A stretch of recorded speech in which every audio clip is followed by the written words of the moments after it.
Star Trek has some of the greatest lines in all of entertainment history. For example... Scotty, beat me up. Engage! Second star to the right, and straight on till morning. I have been, and always shall be, your friend. What does God need with a starship? There'll be whales here. Of all the souls I have encountered, his was the most human. God, I liked him better before he died. All right. Fire. Fire! Fire. Oh my. But out of everything that has ever been released, there is one movie that stands apart for having the crispiest lines of dialogue. Before I get into which movie I'm talking about, let me explain exactly what a crispy line of dialogue is. For instance, is this line crispy? She has canceled the wedding. No. Cancel the wedding? Of all the childish, selfish, irresponsible... Is this? With the first link, the chain is forged. The first speech censured, the first thought forbidden, the first freedom denied, chains us all irrevocably. I mean, those are beautiful words, performed impeccably, but it's not crispy. So what about this memorable line? Space, the final frontier. I would say that just because a line is memorable and is quoted throughout the world doesn't mean that it falls into this category that I've recently made up. You see, a crispy line has almost nothing to do with the words. It's more like a wee sonic kiss for your ears. It's more like a perfect sound.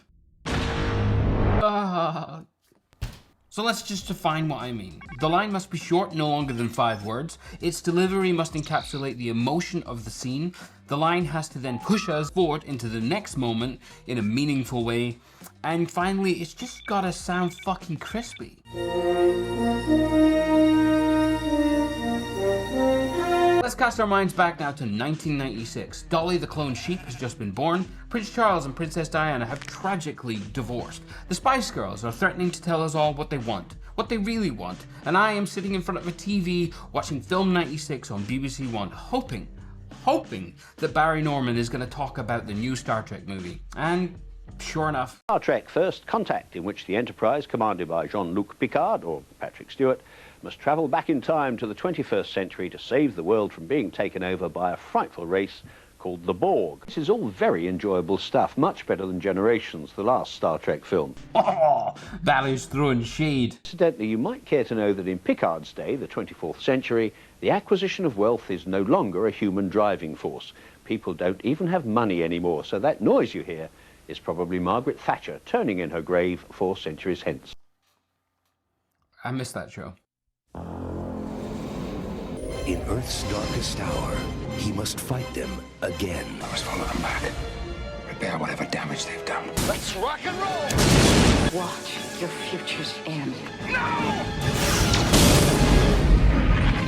Star Trek First Contact. Oh my god, that trailer just blew my little 13-year-old brain. But unfortunately for me at this time, I lived on a wee island in the North Sea and we didn't have a cinema. So now let's cast our minds both forward and back to 1997. Start your computations for time warp. Princess Diana has unsuspiciously passed away, NASA has landed Pathfinder on Mars, a little company called Netflix has just been founded, and I have within my hands a rental copy of Star Trek First Contact. I loved it. The music, the effects, the new uniforms, I even love the Enterprise E. I was just so bought into this movie.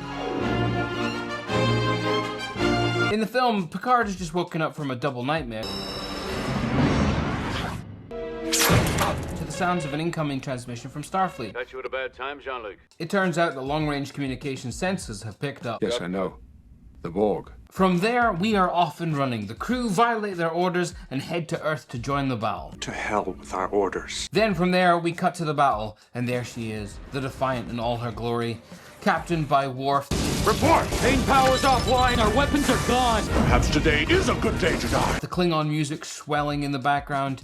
Is there anything you'd like us to get prepared for, Worf? Prepare for ramming speed! You got it, buddy. And then, the unnamed con officer turns to Worf and says, Sir, there's another starship coming in. It's the Enterprise. Oh, it's so good. Do you hear that? It's the Enterprise. Oh, it just has this crunch to it. The grit, the music in the background, the sights and sounds of the ship coming apart around them, that delivery. It's the Enterprise! Oh, you can hear the desperation, the hint of relief, and then in she swoops. 14-year-old me has listened to that over and over again. It's the Enterprise! It's the Enterprise!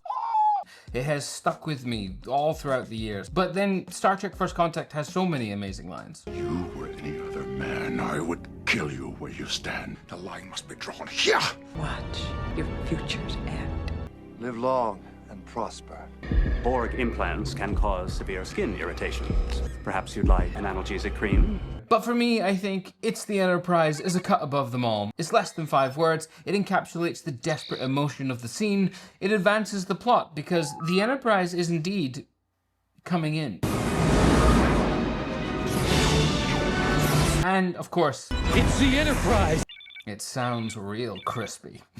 Oh yeah, and the line is actually delivered by Adam Scott. Hellraiser Bloodlines Adam Scott. First Contact really is one of my favorite Star Trek movies. I know that some people have issue with it turning Picard into an action hero not too dissimilar from John McClane, but I love going back and getting to see the very first warp-capable ship. I love the crew's interaction with Zefram Cochrane, the fact that they have him up on this pedestal. Thank you, Doctor. I can't tell you what an honor it is. I never Rich. imagined that I'd be meeting the man who invented warp drive. Rich! Like so often in history, the people that are admired, you know, they're just people. This is the good stuff. Dr. Cochrane. You're standing almost on the exact spot where your statue's gonna be. Okay, that wasn't so good. They're fallible and as messed up as anybody. I built this ship so that I could retire to some tropical island filled with naked women. That's Zefram Cochrane. Someone once said, don't try to be a great man, just be a man. Let history make its own judgments. Who said that? You did, 10 years from now. They really dialed up the Borg. They're intense and scary in this film. There are things to pick at, obviously, but on the whole, especially as a kid, my god, I love this film. And that ending, when the Vulcans come in and they meet humans for the first time, ugh, I weep tears. So if there are lines that you find particularly crispy, put them down below, and maybe I could do a follow-up video where I compare and maybe list the best lines. Anyways, goodbye. I was controlled, I was beside myself. I wish I was 30,000 light years from this fucking hell. I could have been anywhere but here, but instead I'm upset.